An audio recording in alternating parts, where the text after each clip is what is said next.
Welcome back, everyone. Ready to dive into something a little different today? We're tackling a listener request, and honestly, it's something we all do, but maybe don't give enough thought to. Oh, yeah, I know exactly what you mean. Walking. We're going deep on walking today, going way past just the basic stuff. It's true, we got a ton of research for this one from the Mayo Clinic, and even I was surprised by some of the findings. Seriously. I mean, we all know walking's good for you, heart health, weight management, but the stuff about brain benefits blew me away. Right, it's like we take walking for granted, but the science behind it, especially when it comes to the brain, it's fascinating. Shit, that was the hook for me too. Like, yeah, I know it clears my head, but to actually make you think sharper, I had no idea. And it's not just, some feel-good thing either. There's real research showing how walking affects neuroplasticity, which is Neuroplasticity. basically your brain's ability to rewire itself, make new connections as you learn and experience things. So our brains aren't just static, they're constantly changing. Uh, Yeah. But what does that have to do with putting one foot in front of the other? Well, when you walk, your body releases this protein called BDNF, brain-derived neurotrophic factor. It's like a... Brain fertilizer. Exactly. It helps brain cells grow and survive, especially in the hippocampus, which is super important for memory and learning. So it's not just about getting fresh air. You're literally feeding your brain with every step. Pretty cool, huh? Definitely. Now, is this any kind of walking, or are we talking like power walks, marathons? That's where it gets even more interesting.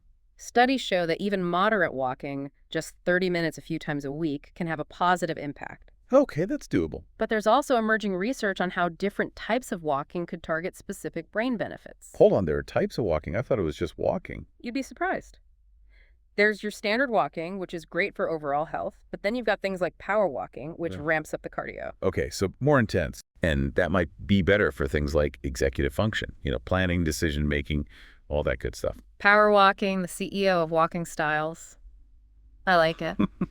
What else? Then there's interval training where you alternate between bursts of high intensity and then recovery periods. Sounds kind of tough. It can be, but this seems to be really good for memory recall, probably because it challenges your brain to adapt quickly. Interesting. So like a workout for your brain too. What about just, strolling through the park, enjoying the scenery? Does that do anything special? That's where mindful walking comes in. It's about focusing on the present moment, your senses, the rhythm of your steps. It can be great for reducing stress, improving focus, even boosting creativity, some people say. Wow, I never thought of walking as having so many layers. It's like this secret weapon for our physical and mental well-being right there under our noses. I'm already thinking about my walks differently. Yeah. Okay, so we've got all these benefits, but how does this walking magic actually work inside our bodies? What's the science behind it? Great question. At the most basic level, walking increases blood flow throughout your whole body. Okay, that makes sense. So better circulation, but how does that translate to, say, a stronger immune system? Well, think of your circulatory system as the superhighway delivering nutrients and oxygen to every cell. Okay, I'm following. When you walk, you're basically optimizing that delivery system. Mhm. So your immune cells, they get what they need to fight off infections better.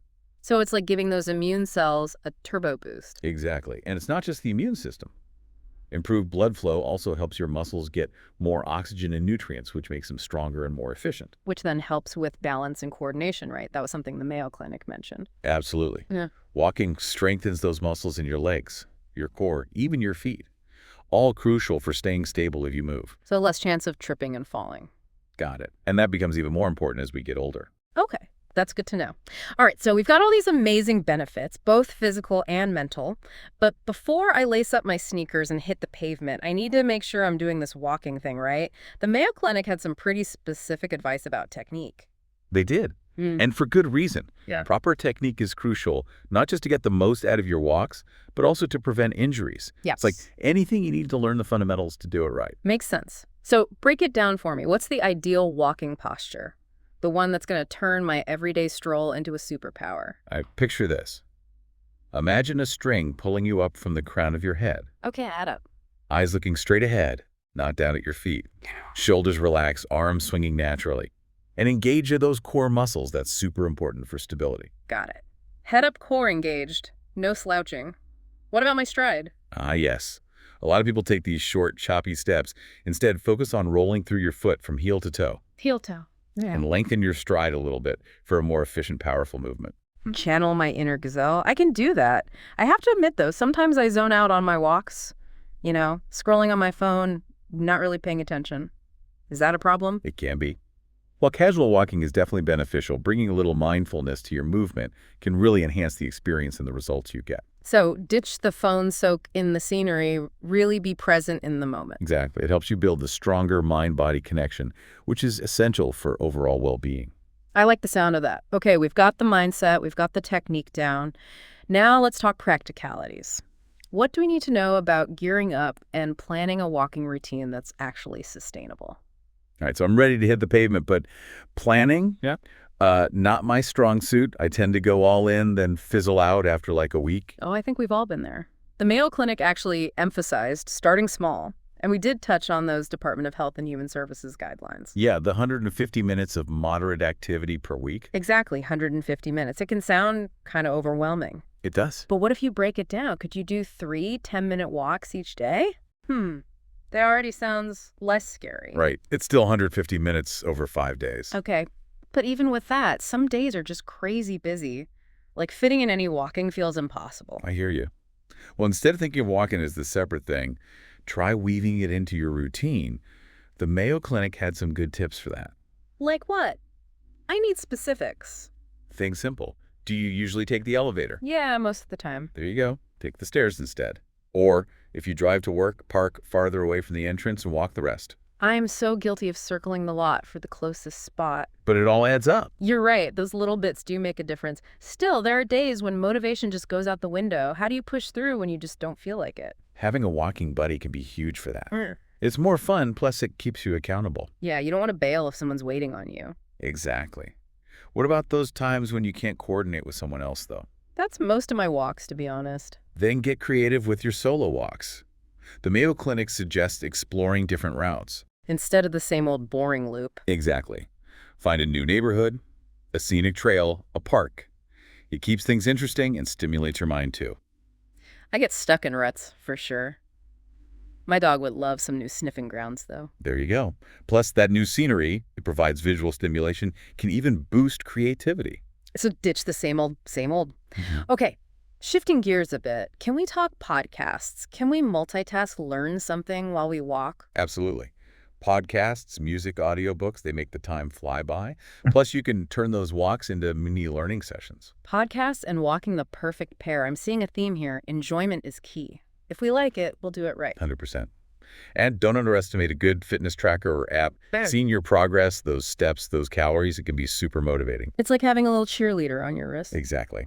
But I have heard some people get a bit too fixated on those numbers. Oh, yeah. I can see that happening. So it's important to use those tools for motivation, not stress. If it gets to be too much, take a break from the tracker and just enjoy the walk itself. Good point. It's all about finding that balance. Using tools to our advantage, but not letting them rule us. Exactly. And remember, consistency over intensity.